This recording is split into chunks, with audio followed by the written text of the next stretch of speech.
The Tale of Peter Rabbit. Once upon a time, there were 4 little rabbits, and their names were Flopsy, Mopsy, Cottontail, and Peter. They lived with their mother in a sandbank, underneath the root of a very big fir tree.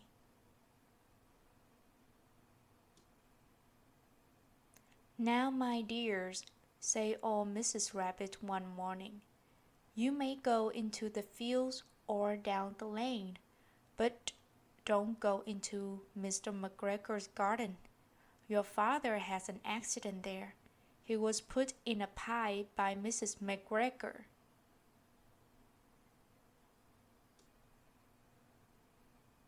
"Now run along, and don't get into mischief. I am going out."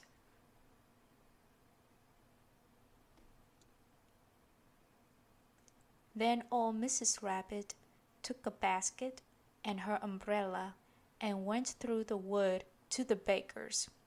She bought a loaf of brown bread and 5 currant buns.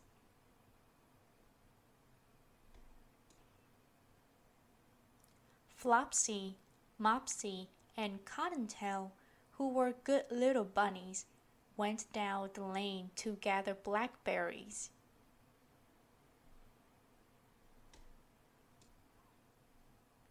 But Peter, who was very naughty, ran straight away to Mr. McGregor's garden and squeezed under the gate.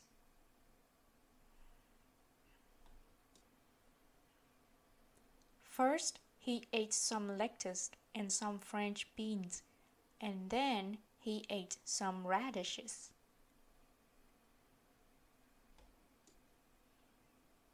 And then, feeling rather sick, he went to look for some parsley.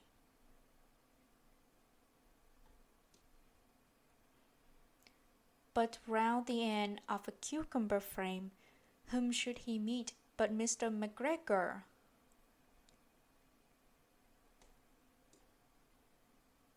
Mr. McGregor was on his hands and knees planting out young cabbages, but he jumped up and ran after Peter, waving a rake and calling out, "Stop, thief!" Peter was most dreadfully frightened. He rushed all over the garden, for he had forgotten the way back to the gate. He lost one of his shoes among the cabbages, and the other shoe amongst the potatoes.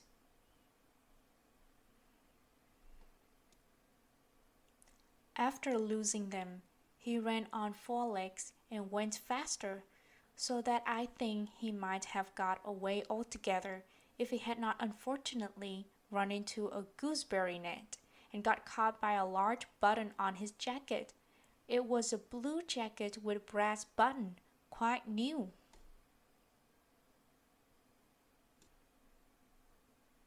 Peter gave himself up for lost and shed big tears, but his sobs were overheard by some friendly sparrows, who flew to him in great excitement and implored him to exert himself. Mr. McGregor came up with a sieve, which he intended to pop upon the top of Peter, but Peter wriggled out just in time, leaving his jacket behind him, and rushed into the tool shed and jumped into a can. It would have been a beautiful thing to hide in if it had not had so much water in it. Mr. McGregor was quite sure that Peter was somewhere in the tool shed, perhaps hidden underneath a flower pot. He began to turn them over carefully, looking under each. Presently Peter sneezed. "Curdy-shoo!" Mr. McGregor was after him in no time, and tried to put his foot upon Peter, who jumped out of a window, upsetting 3 plants. The window was too small for Mr. McGregor, and he was tired of running after Peter. he went back to his work. Peter sat down to rest. He was out of breath and trembling with fright, and he had not the least idea which way to go. Also, he was very damp with sitting in that can. After a time, he began to wander about, going lippity, not very fast, and looking all around. He found a door in a wall, but it was locked, and there was no room for a fat little rabbit to squeeze underneath. An old mouse was running in and out over the stone doorstep, carrying peas and beans to her family in the wood. Peter asked her the way to the gate, but she had such a large pea in her mouth that she could not answer. She only shook her head at him. Peter began to cry. Then he tried to find his way straight across the garden, but he became more and more puzzled. Presently, he came to a pond where Mr. McGregor filled his water cans. A white cat was staring at some goldfish. She sat very still, but now and then the tip of her tail twittered as if it were alive. Peter thought it best to go away without speaking to her.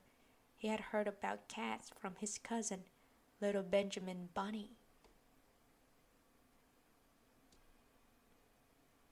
He went back toward the tool shed, but suddenly, quite close to him, he heard a noise of a scritch, scratch, scratch, scritch. Peter scuttered underneath the bushes, but presently, as nothing happened, he came out and climbed upon a wheelbarrow and peeped over. The first thing he saw was Mr. McGregor hoeing onions. His back was turned toward Peter, and beyond him was the gate. Peter got down very quietly off the wheelbarrow and started running as fast as he could go, along a straight walk behind some blackcurrant bushes. Mr. McGregor caught sight of him at the corner, but Peter did not care. He slipped underneath the gate and was safe at last in the wood outside the garden. Mr. McGregor hung up the little jacket and the shoes for a scarecrow to frighten the blackbirds. Peter never stopped running and looked behind him till he got home to the big fir tree. He was so tired that he flopped down upon the nice soft sand on the floor of the rabbit hole and shut his eyes. His mother was busy cooking. She wondered what he had done with his clothes. It was the second little jacket and a pair of shoes that Peter had lost in a fortnight. I am sorry to say that Peter was not very well during the evening. His mother put him to bed and made some chamomile tea, and she gave a dose of it to Peter, 1 tablespoonful to be taken at bedtime. But Flopsy, Mopsy, and Cottontail had bread and milk and blackberries for supper.